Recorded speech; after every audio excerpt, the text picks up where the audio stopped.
In the early hours of April 1917, the people of Church slept beneath a sky already burdened by war. And yet across Britain, the Great War had crept far from the trenches. It lived now in mills, canals, drying rooms and factories where death was prepared quietly, far from the front line. And just before dawn, that fragile balance, it broke. At around 20 minutes past 4 in the morning, witnesses would later say the sky above Church changed colour. Not orange, not flame, but red. Blood red. At the centre of it all stood the Court Home Chemical Company, a subsidiary chemical works linked to Blythe's Chemical Works.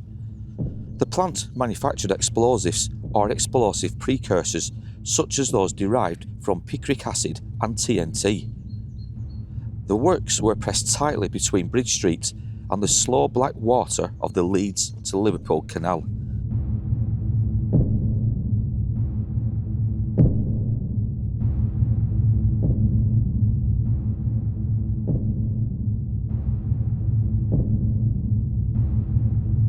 The place was guarded not by soldiers but by policemen, men tasked with protecting the war effort at home, and one of them was Police Constable James Hardacre. 34 years old, a husband, a father of 2.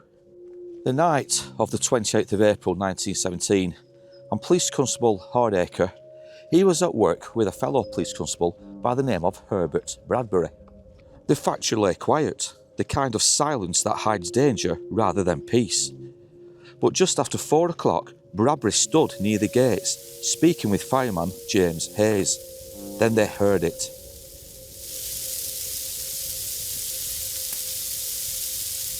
It was a sound that simply did not belong. It sounded like something was breathing, and it was checking, it was feeling for air. Curious as to what it could be, they followed the sound.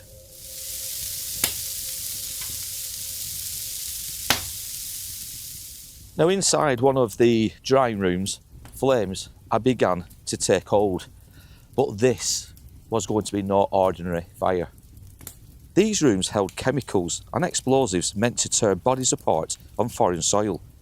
And if the flames reached the magazines, the ammunition, there would be no fire to fight, only an explosion. Orders were quickly given by both Hardacre and Bradbury. One man went to raise the alarm, another man went to fetch water, and in doing so he also rounded up several other men who took buckets and other tubs and ways to collect this water. They went to fetch the fire brigade from nearby Church itself, and they quickly arrived at the scene, and what they encountered was truly horrendous.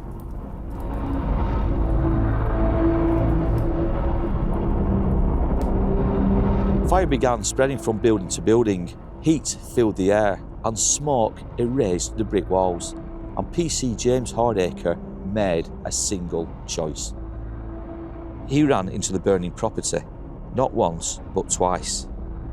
And inside there was almost no visibility.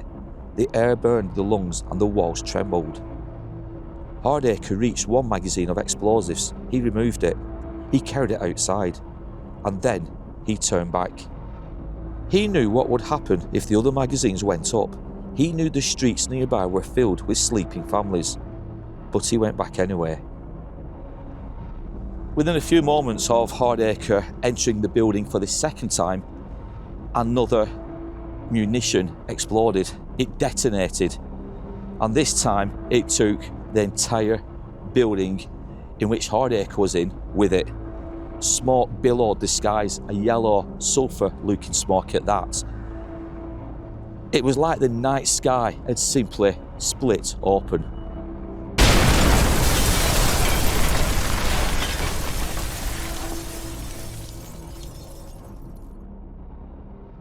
Hundreds of windows exploded outwards.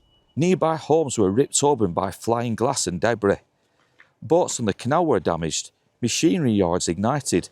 Shockwaves travelled streets away and far into Accrington itself. Church Kirk was also crippled by the blast, and people fled into the streets carrying children through smoke and darkness.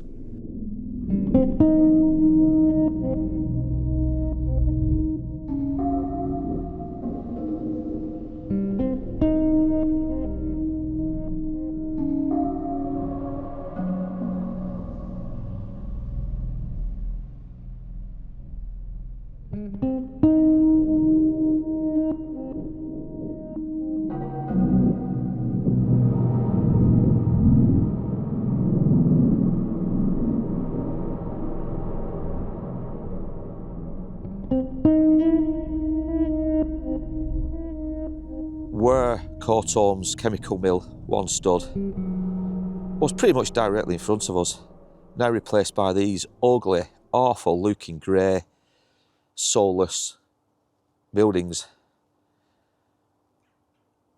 But the mill itself, like I said, it would have been somewhere in that direction. The explosion was enormous, it was violent, it was destructive.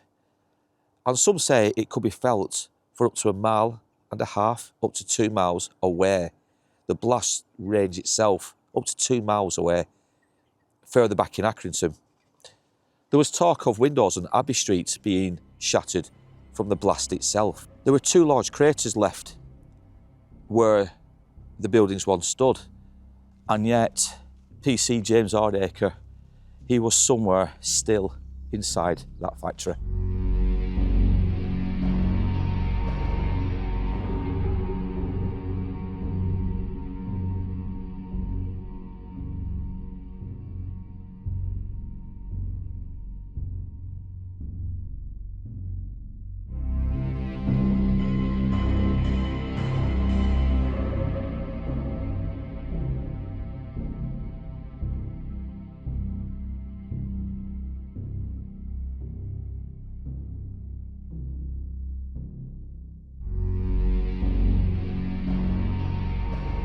Back in 1917, and when this awful tragedy took place, there was a lot of secrecy which obviously surrounded incidents such as this. During researching of this story, myself and Vicky haven't come across a single photograph of the destruction, the devastation left behind at Courtholm's mill. We've only found 2 very small snippets of information in local newspapers. It wasn't written about. And like I said, this from all accounts is down to secrecy. The Ministry of Defence at the time simply did not want any of this being released into the public domain. 2 reasons from what we believe. One being, they just simply didn't want the embarrassment. People losing their lives on home soil, not many miles away, on foreign soil in the trenches. It was wartime after all. They were embarrassed that people were losing their lives, creating the very same destructive devices that would take lives on the warfield. People were losing their lives here in these munitions factories, creating them. So it was a huge embarrassment to the Ministry of Defence. So they put a blanket ban from what we believe on any news articles, any reporting on incidents such as this. The second reason being, and we have been told this by an historian, whether or not it is true, we just can't confirm it. But the second reason being is they didn't want to give any enemies any advantage whatsoever. So by not reporting on this horrendous disaster back in 1917, obviously the Germans, they didn't get wind of it, or we believe they didn't get wind of it, and obviously it didn't give them any advantage by knowing that here in the northwest of England and in Church itself, Courtholm Mill, they were producing these weapons of destruction. Again, we can't really confirm if that is indeed the case, but it does make sense. It is a plausible reason as to why there was a ban on any media reporting of this story.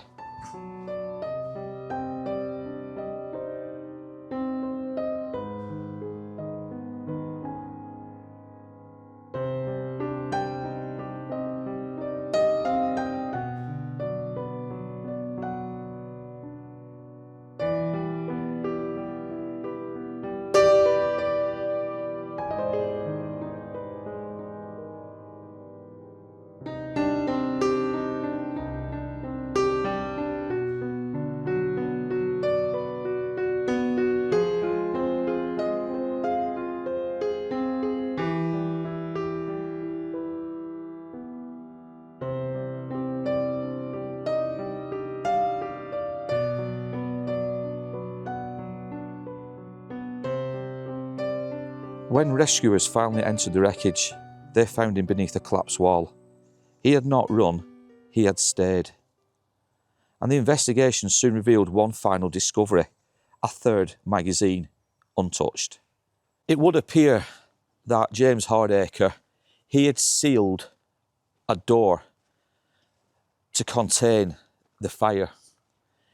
He knew instantly that if the fire had reached that third round of ammunitions, that magazine, there would have been countless more deaths. And he made that brave choice to close the door, knowing he was not going to get out of that building alive. He made the ultimate sacrifice to save dozens, if not hundreds, of innocent people. Amazingly and thankfully, only 4 others were injured, or so it was reported in at least one local newspaper. Many civilians bled from flying glass, but wartime secrecy, as we have touched upon, buried the truth, and the full scale of the disaster was never fully reported or written about. 2 days after this explosion, an inquest was opened, and the verdict that would come from it was clear. And that PC James Hardacre, he had died after attempting to save all the other people who were living and working nearby. He made the ultimate sacrifice by closing that door and sealing the fire from that third magazine. He was obviously sure that if the fire had hit that third magazine, as we mentioned and touched upon, obviously the devastation would have been so much worse. It was bad enough. Like I said, this explosion reverberated for at least 1.5 miles, if not 2 miles, far and wide, if the reports are to be believed.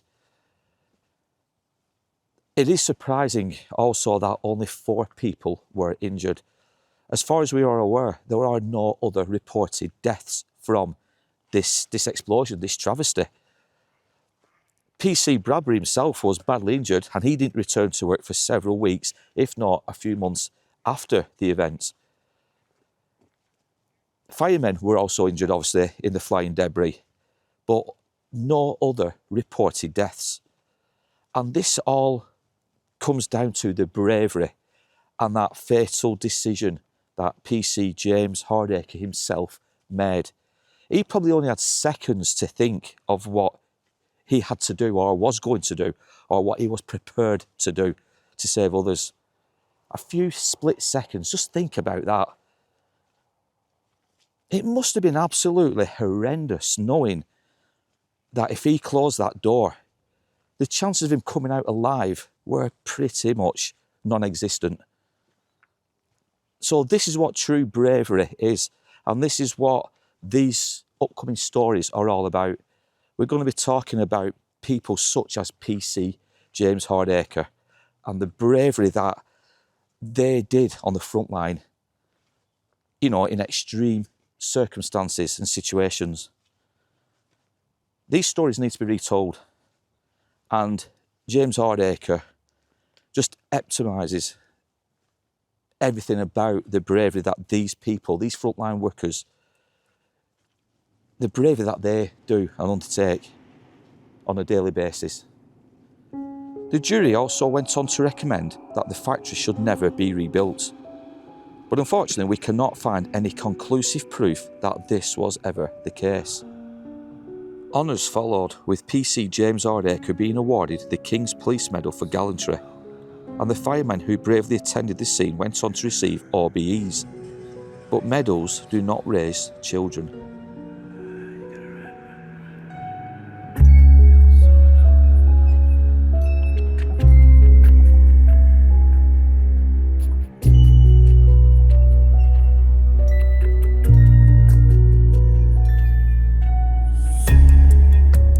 In Rishton, St John Ambulance printed a memorial card with a poem titled The Noble Deed, with all proceeds going to the family left behind.